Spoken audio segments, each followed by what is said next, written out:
History is not built on loyalty. It is carved by betrayal.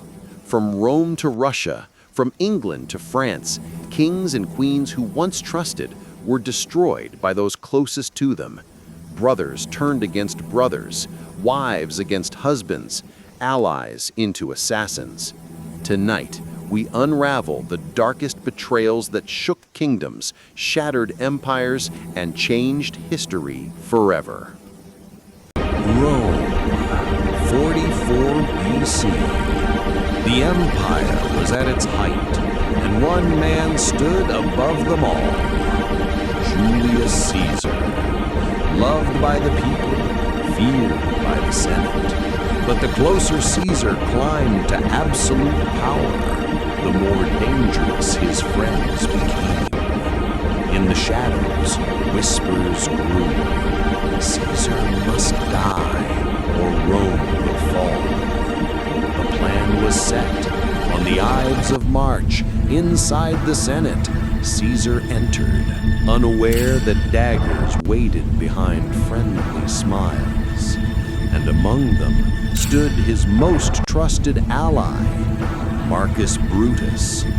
As the knives plunged into Caesar's body, he turned and saw Brutus, the man he loved as a son. Et tu, Brute! With those words, Rome's greatest man fell, not by the hand of enemies, but by betrayal of friends. The Republic died with him, and in its ashes, an empire was born. England, 1483. King Edward IV is dead. His young son, Edward V, is heir. Too young to rule, his uncle Richard promises to protect him. But protection turned into a prison. The boy king and his younger brother were locked inside the Tower of London. And then they disappeared. No bodies were ever found, no graves ever marked, just silence. Soon after, Richard crowned himself king. To this day, the fate of the princes in the tower remains a chilling mystery. But one truth echoes across time. Richard's throne was built not on loyalty, but on the betrayal of blood. England again. The year is 1326. King Edward II sits on the throne, weak, arrogant, and hated. His queen, Isabella of France, feels humiliated, ignored, forgotten. And in the shadows, she finds comfort in another man, Roger Mortimer. Together they conspire, husband and wife, now enemies. They gather an army, storm England, and overthrow the king himself. Edward II is dragged into a dark prison. What happens next remains one of history's most gruesome tales. Some say he was murdered with a red-hot iron rod, inserted in the most brutal way, ensuring no wounds could betray the crime. The she-wolf of France and her lover seized power. The betrayal of Edward II was not just of a king, but of a marriage, a crown, and an empire. England, torn apart by the Wars of the Roses. Two families, one crown.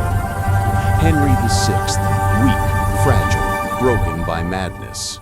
His enemies circled like wolves.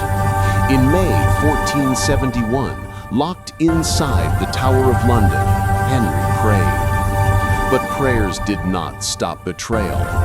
That night, assassins entered. By dawn, the king was dead. Strangled, stabbed, or This beaten. cage cannot The hold truth a is king. Lost, but the betrayal was clear. Even a king This cage chosen cannot by hold God a king. was not safe from man's ambition. This cage. Russia, winter 1581. Ivan IV the Terrible ruled with fear. His court trembled at his name. But betrayal was not always from the outside. Sometimes it came from within. In a fit of rage, Ivan struck his own son, the heir to Russia. Blood spilled. The Tsar realized too late what he had done.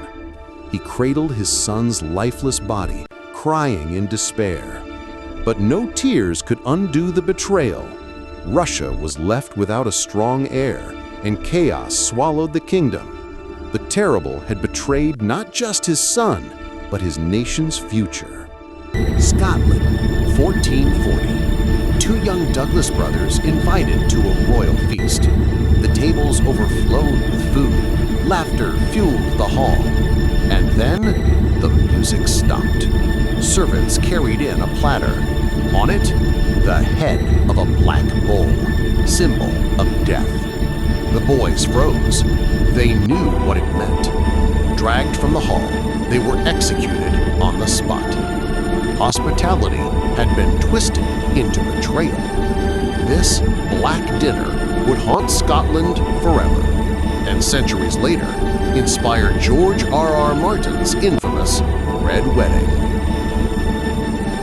1453. The walls of Constantinople, said to be unbreakable, faced the cannons of the Ottoman Sultan Mehmed II. For weeks, the city held strong. But then, betrayal struck. A gate left unguarded.